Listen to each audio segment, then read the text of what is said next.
Selamat datang di media belajar IPS kelas 9 yang diasuh oleh Bapak Dr. Andes Sumarno.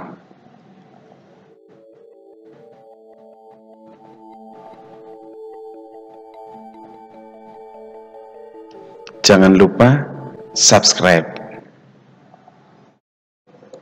Anak-anakku sekalian, materi kita pada hari ini yaitu globalisasi dengan pokok bahasan bentuk globalisasi dengan sub pokok bahasan globalisasi bidang ekonomi. Globalisasi bidang ekonomi. Globalisasi di bidang ekonomi merupakan suatu aktivitas ekonomi dan perdagangan secara global dan terbuka. Dalam globalisasi ekonomi, berbagai negara di dunia dan semakin terintegrasi tanpa mengenal menjadi pasar yang satu. Batasan teritorial atau kewilayahan antar negara. Globalisasi ekonomi memang berkaitan erat dengan perdagangan bebas atau free trade. Tahukah kamu maksud dari perdagangan bebas? Perdagangan bebas adalah sistem perdagangan yang makin luas dan menghilangkan hambatan-hambatan tidak lancarnya perdagangan internasional. Adapun ciri-ciri yang menandai globalisasi ekonomi adalah sebagai berikut. Beroperasinya suatu perusahaan di lebih dari satu negara. Perusahaan ini memproduksi dan menjual hasil produksinya secara internasional. 2. Perubahan dalam mencari keuntungan yang kompetitif dan memaksimalkan laba dengan terus-menerus mencari lokasi produksi paling efisien dan murah. 3. Memiliki kemudahan jangkauan geografis yang membuat perusahaan dengan cepat memindahkan berbagai sumber dan operasi di seluruh dunia.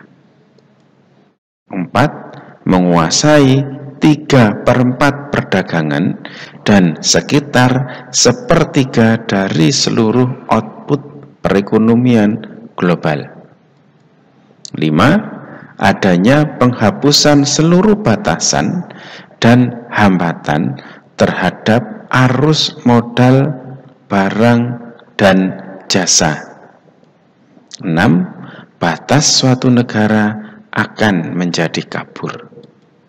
7. Keterkaitan antara ekonomi nasional dan internasional semakin erat. 8. Membuka peluang pasar produk dari dalam negeri ke pasar internasional secara kompetitif. 9. Membuka peluang bagi masuknya produk global ke pasar domestik. Globalisasi ekonomi diakui telah mampu meningkatkan produksi global. Tidak dipungkiri, suatu negara akan mengalami peningkatan kemakmuran. Mengapa demikian?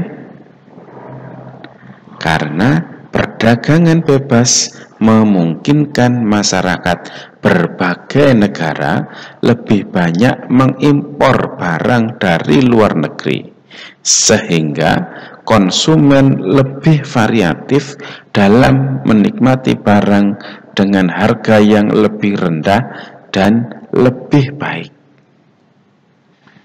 Globalisasi dalam bidang ekonomi merupakan tanda utama dari gejala proses terjadinya globalisasi. Perdagangan dan kegiatan ekonomi yang menandai globalisasi dalam bidang ini Di antaranya terlihat pada aspek produktif, pembiayaan, tenaga kerja, jaringan informasi, dan perdagangan. Aktivitas kelompok. Untuk membantu memahami mengenai bentuk-bentuk dan contoh dari globalisasi ekonomi, lakukanlah kegiatan berikut dengan berkelompok. 1. Siswa dibagi menjadi beberapa kelompok sesuai dengan jumlah siswa di kelas. 2. Setiap kelompok diberikan tugas untuk melakukan pengamatan mengenai sesi ekonomi yang terjadi di Indonesia ataupun dunia. 3. Pengamatan dapat dilakukan melalui berbagai media. 4. Melalui pengamatan tersebut, siswa ditugaskan untuk mencatat berbagai macam globalisasi ekonomi yang terjadi di Indonesia. 5. Dari temuan yang diperoleh melalui pengamatan tersebut, siswa mendiskusikannya dalam kelompok. 5. Hasil diskusi dipresentasikan dan kelompok lain menanggapi. Pendidikan memang tidak menjamin sukses, tetapi tanpa pendidikan, kehidupan ini menjadi lebih sulit. Berbakti untuk negeri. sumarnoguritno.blogspot.com. Akhirul kalam. Wassalamualaikum warahmatullahi wabarakatuh.